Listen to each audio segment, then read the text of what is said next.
Hello, my name is Dean Whiteway. Today I'm going to be talking about the Loyalists. As a matter of fact, at the beginning of the Revolutionary War, some 15 to 20% of the colonists were actually loyal to Great Britain. They were known as Tories or Loyalists, and in New England they were known as damn Tories. My thesis is simply that they were treated unjustly. These Loyalists, especially in the state of New Hampshire. And I'm going to use two examples from that state regarding their treatment of the Loyalists. The first one was what was known as the association test. And the association test was issued by the state legislature on April 12, 1776. And it simply said that any man between the ages of 16 and 60 was required by state law to fill out this form. And the form was simply a declaration saying that they were loyal to Great Britain or they were not.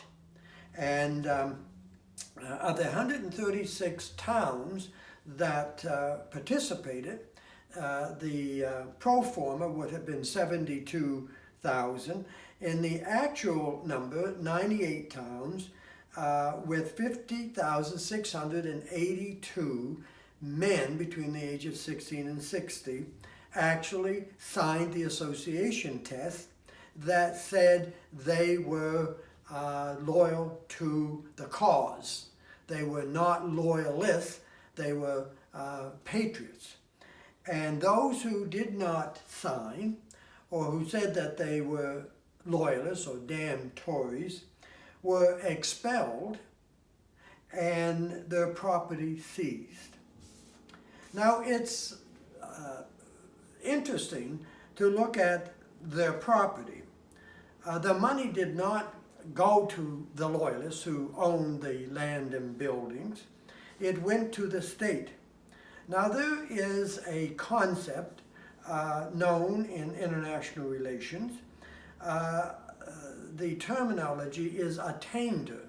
Now attainder is a right to seize property from someone who's considered treasonous. Now what's interesting is that at the Peace of Paris, it was a major issue. As a matter of fact, Ben Franklin and John Adams both opposed to paying any compensation whatsoever to the Loyalists.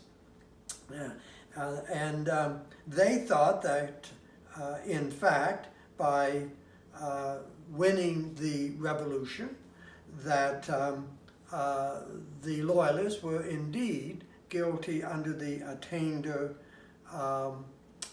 provision.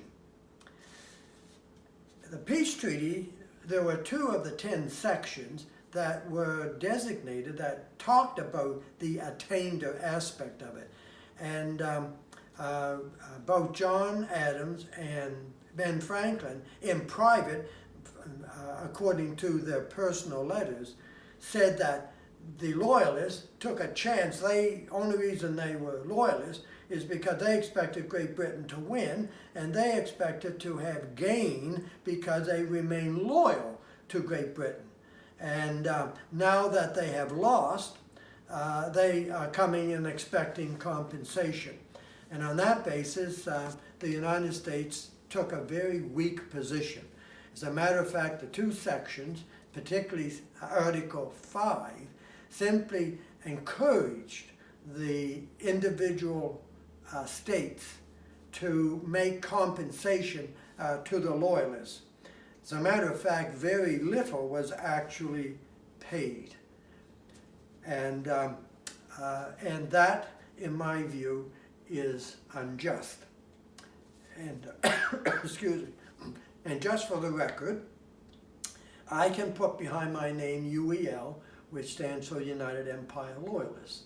All of my ancestors came in the summer of 1783, part of 10,000 Loyalists who left Boston and came to a British colony, which was Nova Scotia, and found it my hometown. But let me say this, make no mistake about it, had I been living in the colonies in that era, I would have been a patriot. Thank you.